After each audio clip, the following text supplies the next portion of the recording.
Picture this. It's late. The room is quiet, but your mind isn't. Your phone is beside you, face down, and for once you don't pick it up immediately. Not because you're strong, but because you're tired. Tired of waiting, tired of explaining, tired of feeling like love is something you have to earn instead of something that meets you halfway. The silence presses in and you can feel your chest tighten, not with panic this time, but with realization. You begin to see how much of yourself you've been giving away just to keep someone close.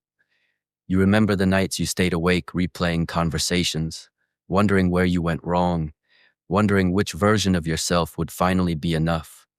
You remember how quickly your mood started depending on her tone, her replies, her presence, how your peace slowly became conditional.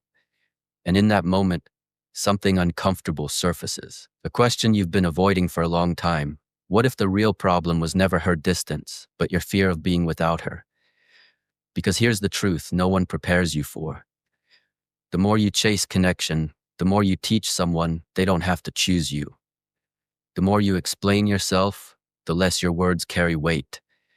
And the more afraid you are to lose someone, the more power you give them over your emotional world. This isn't about blame. It's about awareness. And once you see it, you can't unsee it. So stay with me, because what you're about to hear isn't about heartbreak. It's about the moment a man stops negotiating his worth, the moment he becomes willing to lose someone instead of losing himself. And when that shift happens, everything changes. You are alone, not because she left, but because something inside you finally stopped reaching. The room is quiet, the phone lies still, and the silence no longer feels like a threat. It feels heavy, but honest. For the first time, you are not searching for the right words, not rehearsing explanations, not calculating how much affection you need to give to keep her close. And in that stillness, a realization settles into your chest like cold steel. You are willing to lose her. Not out of anger, not out of pride, but because holding on was slowly destroying you. Because love, when it costs you your dignity, your clarity, your sense of self, is no longer love, it is survival. And no man can survive forever while shrinking. You remember how it began, how you gave freely, openly, without hesitation, how you believed consistency was strength, that reassurance was proof of maturity, that emotional availability was the foundation of real connection. You listened, adjusted, softened your edges, explained your intentions, apologized even when your instincts told you not to. You thought effort created attraction. You thought safety created loyalty. You thought if she felt secure enough, she would never leave. But what no one ever told you is that attraction does not grow in certainty. It grows in tension. The nervous system does not respond to guarantees. It responds to contrast. And slowly, without realizing it, you became emotionally predictable. Available on demand, always reachable, always ready to fix, explain, soothe. And something in her changed before your eyes, so subtly you almost missed it. From her side, it didn't feel malicious. It felt natural. She felt your attention before you spoke it. She felt the way your mood adjusted around her, the way your presence bent to accommodate hers. At first, it felt comforting to be chosen so consistently, to be the emotional center of someone's world. But over time, that comfort dulled into something else. Familiarity, control, the sense that your absence would not truly cost her. Dopamine does not rise from security. Dopamine rises from anticipation, from uncertainty, from the possibility of loss. And when she no longer feared losing you, her attraction didn't vanish loudly. It faded quietly. Her respect softened before her affection did. Her tone changed before her behavior followed. She didn't stop loving you suddenly. She stopped feeling your weight. That's when the tests began. Not consciously, not deliberately. They were automatic, biological, hardwired. A delayed response here, a little emotional distance there, a raised standard, a subtle withdrawal of warmth. Not to punish you, but to feel something again. To restore polarity, to see if you still had edges. And every time she pulled away, you stepped closer. Every time she created distance, you closed it. You explained more, you reassured more, you fought harder for clarity, and every step you took toward her pushed her nervous system further into control and further out of desire. Because attraction does not reward pursuit, it rewards self-containment. Then one day, something inside you broke. Not in rage, not in drama, in exhaustion, you realized that loving her had become a constant negotiation, that your emotional state depended too heavily on her responses, that you were no longer choosing her freely, you were clinging. And that realization was humiliating, not because she was cruel, but because you had abandoned yourself. You saw clearly that you would survive without her, that your life, your breath, your identity did not actually depend on her presence. And when that truth landed, your chemistry changed. Your voice slowed, your words shortened, your reactions disappeared. You stopped chasing reassurance. You stopped explaining yourself. You stopped fighting for emotional access, not as a tactic, not as manipulation, but because something inside you finally chose peace over performance. She felt it immediately, not emotionally, but neurologically. The female nervous system is exquisitely sensitive to shifts in emotional power. When a man stops needing, stops reacting, stops bending, the brain registers danger.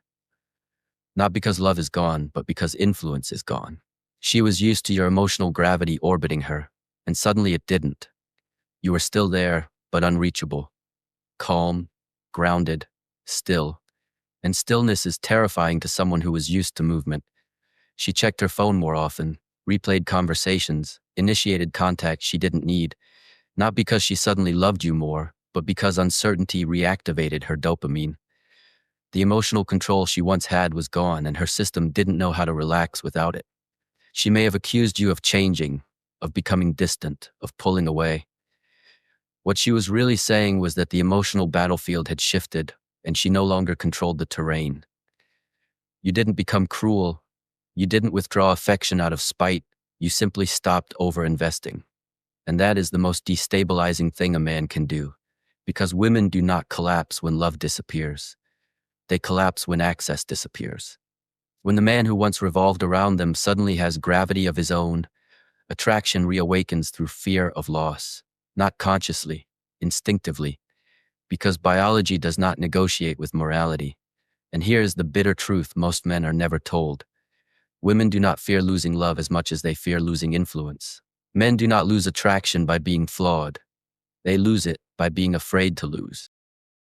The moment a man becomes willing to walk away without threats, without resentment, without drama, he reclaims his frame. Not through dominance, through indifference. And indifference is not coldness, it is emotional self-sufficiency. It is the state of being where love is offered, not begged for. Where presence is a choice, not a survival strategy. This is not about punishing her. This is not about manipulation.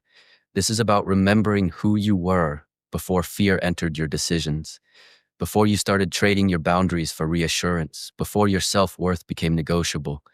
The man who can lose a woman and still stand whole is the man no one can control. And the woman who senses that strength feels it deep in her biology, whether she admits it or not.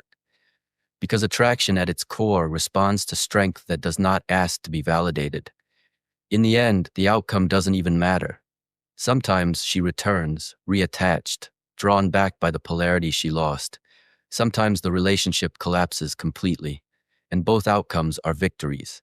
Because the real transformation is not in whether she stays. It's in the fact that you no longer disappear to keep someone else comfortable. You build a life that survives her absence. You stand in your own gravity. And when you do that, love stops being something you chase. It becomes something that meets you where you stand. And the moment you are truly willing to lose her is the moment you finally stop him. If you take nothing else from this, take this with you. Love was never meant to cost you your identity. You were never meant to beg for clarity, chase reassurance, or shrink yourself just to keep someone close. The moment you feel yourself disappearing to maintain connection, that connection is already broken. Real strength is not dominance, not control, not cruelty. It is the quiet ability to stand on your own without resentment. When you become a man who can lose without collapsing, who can walk away without hatred, who can be alone without panic, you stop being controlled by fear. And fear is the only thing that ever truly owned you. Some people will return when they feel that strength. Some will leave when they can no longer influence it. Let both outcomes happen. Because the goal was never to keep everyone, it was to keep yourself. Build a life that does not beg to be chosen. Become someone whose presence is an addition, not a necessity. And remember this: The moment you stop fearing loss is the moment you finally gain power, not over others, but over your own life.